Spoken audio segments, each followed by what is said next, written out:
judges' scorecards for the official decision. Steve Gray scores the bout 115-113. Joe Pasquale scores the bout 115-113.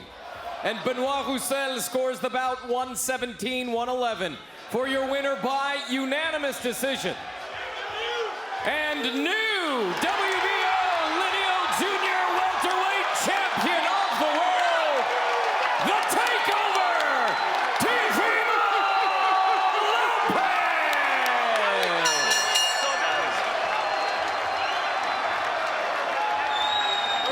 Great performance. The Takeover back, man. The Takeover is back. What up, y'all? It is your boy Big Cool coming to you from Colossal Sports TV. And I am back with another video. It's been a minute, but I'm about to get the ball rolling back on dropping content. As y'all can tell by the title of this video, Teofimo Lopez beat the hell out of Josh Taylor.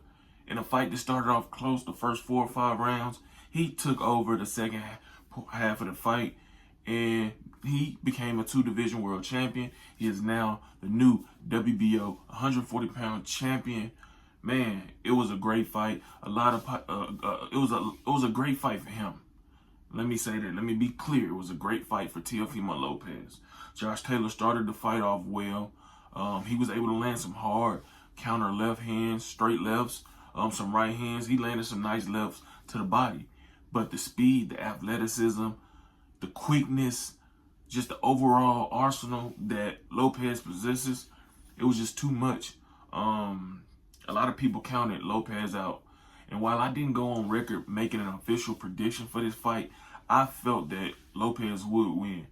If you take away all the mental, stability questions that people have from Lopez, you can see that he's an elite level type fighter, as is Josh Taylor. So that, in my mind, equaled a 50-50 fight. But that was anything but that from rounds 5, 6 onward. You know what I'm saying? Josh Taylor, this is his second consecutive fight where, he should be on a 2-fight losing streak. Let's be honest. He was saved by some hometown judging when he faced mandatory challenger Jack Catterall, who dropped him in their fight. I think he won that fight by unanimous decision or split decision, 114-113, something along those lines. But he had nothing to offer for Lopez as this fight went on. I understood why people counted out Lopez, because he was talking about, killing Josh Taylor, him wanting to die himself. He's also in the process of going through a divorce or trying to finalize a divorce with his wife, who he shares a child with.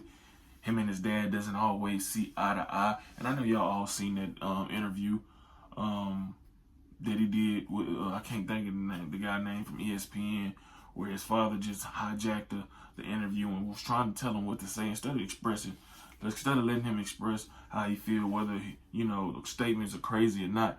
Everybody's entitled to feel how they feel.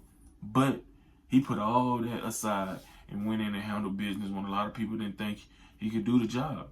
But he just reaffirmed his presence and his value in the sport of boxing.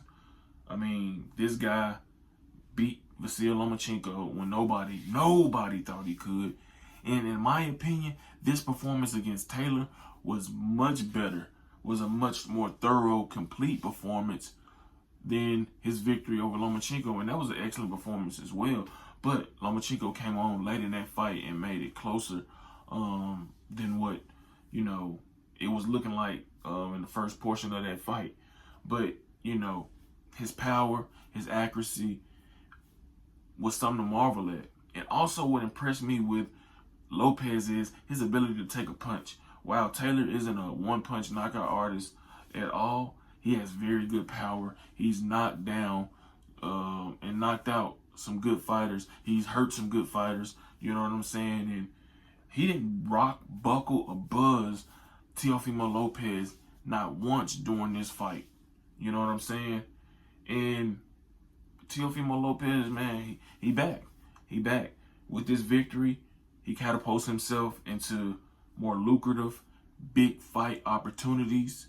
I don't know his standing with Top Rank, Bob Arum, But I know that Bob Arum is going to want to bow down a little bit to Lopez, because if he's able to keep Lopez, he already has Shakur Stevenson. If he's able to lure back Devin Haney, that's 3 of the top guys at 135 and 140. You know what I'm saying? And that's big money that can stay in-house. I don't know what Lopez is going to decide to do, but when you win and you're a champion 2 times, the opportunities just start to flow like a river of water. It just started to flow, and now he's back sitting pretty. You know, he ain't gonna let nobody not hear him say he the best, nor is his father. You know what I'm saying? And rightfully so.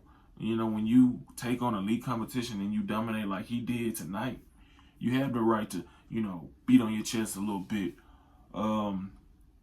It was just an excellent performance. He won a unanimous decision.